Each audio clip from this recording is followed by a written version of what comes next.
اے خاتون جنت کی کنیزو، اس کے بعد کے مراحل آتے ہیں، پھر بچہ چلنے لگتا ہے، پھر بچہ بولنے لگتا ہے۔ اب تو حال یہ ہے توتلی توتلی زبان سے اگر بچہ گانے گاتا ہے ماں کو اچھا لگتا ہے، توتلی زبان سے ہیرو کے نام لیتا ہے ماں کو اچھا لگتا ہے۔ اے میری بہن، تیرا بیٹا ناچنے کے لیے زمین پر نہیں آیا، تیرا بیٹا گانے کے لیے زمین پر نہیں آیا۔ اپنی اولاد کو اپنے لیے جہنم مت بناؤ، اپنی اولاد کو اپنے لیے جہنم قدا مت بناؤ، اپنی اولاد کو اپنے لیے باقیات صالحات میں سے بناؤ، جنت میں جانے کا ذریعہ بناؤ۔ اے خاتون جنت کی کنیزو، اگر بچے گانا گنگناتے ہیں، بڑوں سے سن کر گنگناتے ہیں، کسی سے سن کر گنگناتے ہیں، بچوں پر گھر کے ماحول کا بڑا اثر پڑتا ہے۔ پہلی بات یہ عرض کروں، ماں باپ بچوں کے سامنے کبھی لڑائی نہ کریں، اس لیے کہ بچے احساس کمتری کا شکار ہوتے ہیں۔ بچوں کے سامنے ماں باپ کا لڑنا زہر قاتل ہے۔ میاں بیوی میں لڑائی ہوتی بھی ہے، پھر محبت بھی ہوتی ہے، پھر اتحاد بھی ہوتا ہے، لیکن بچے وہ لڑائی دیکھ کر اندر ہی اندر کچھ سوچتے ہیں، ان کے اندر بھی لڑائیوں کے جذبات پیدا ہوتے ہیں۔ دیکھیں وہ ماں باپ جو کبھی گھر کے اندر لڑائی نہیں کرتے، ان کے بچے بھی جھگڑوں سے پرہیز کرتے ہیں۔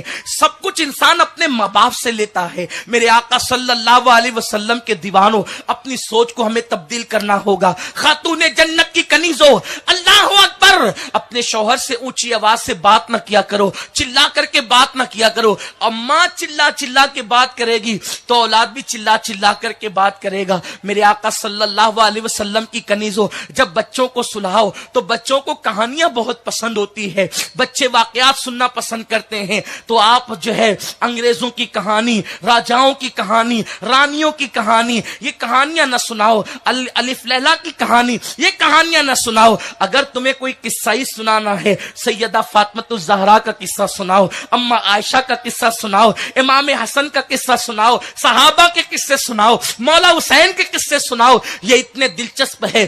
بچوں کو بچپنے کے اندر ہی یہ ساری چیزیں ان کے دل و دماغ کے اندر لاشعوری طور پہ گھستی چلی جاتی ہے۔ بچے اس کورے کاغذ کا نام ہے، آپ جو لکھ دو گے ہمیشہ لکھا رہے گا۔ بچے اس صاف دل ہستی کا نام ہے، آپ نے جو ڈال دیا وہ ہمیشہ ڈلا رہے گا، اس لیے کہ برتن میں پہلی مرتبہ جو ڈالا جائے اسے پھر جو ہے وہ آپ بدل نہیں سکتے، اور جو برتن ایک مرتبہ بھر جاتا ہے اسے دوبارہ بھرا نہیں جا سکتا۔ اے خاتون جنت کی کنیزو، اپنے بچوں کو جہاد کی داستان سناؤ، صحابہ کا وہ اسلام کے لیے مرنا، جانے قربان کرنا، وہ قربانیاں دینا، وہ مصطفیٰ جان رحمت پہ فدا ہونا، حضور کے پسینے کو اپنے چہرے پہ ملنا، حضور کے وضو کے قطرات کو اپنے سینے پہ لگانا، حضور کے منہ مبارک کو دھو کر کے پینا، حضور کی نالین کو اپنے سینے سے لگا کر کے بیٹھنا، مولا حسین کا اپنے گھر کا بچہ بچہ میدان کربلا میں قربان کر دینا۔ اپنے بچوں کو اتنا پلا دو اس لیے کہ ماں سے سن کر کے بچہ کبھی شک نہیں کرتا۔ مولوی سے سن کر کے شک کر سکتا ہے، پیر سے سن کر کے شک کر سکتا ہے، استاد سے سن کر کے شک کر سکتا ہے۔ ماں اور بیٹے کا رشتہ وہ ہے، ماں اور بیٹی کا رشتہ وہ ہے، ماں جو کہتی ہے وہ اس کے دل میں اتر جاتا ہے۔ ماں سے سن کر بچہ کبھی دلیل نہیں مانگتا، کیونکہ وہ ماں سے اس وقت سنتا ہے جن دنوں اس کو دلیل کی ضرورت نہیں ہوتی۔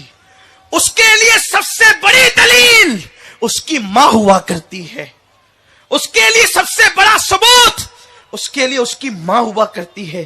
دیکھ لو جن گھروں کے اندر ماؤں نے غوث العظم دستگیر کی محبت بچپن میں پیدا، ہم غوث پاک کے عشاق کسی کی تقریر سن کر نہیں ہوئے، ہمارے گھروں کا ماحول ہے۔ ہمیں اہل بیت کی محبت کسی کی تقریر سن کر نہیں ملی، ہمارے گھروں کا ماحول۔ یہ بڑی ضرور ہے بعد میں، لیکن بنیادی طور پر پہلے گھر سے ملی ہے۔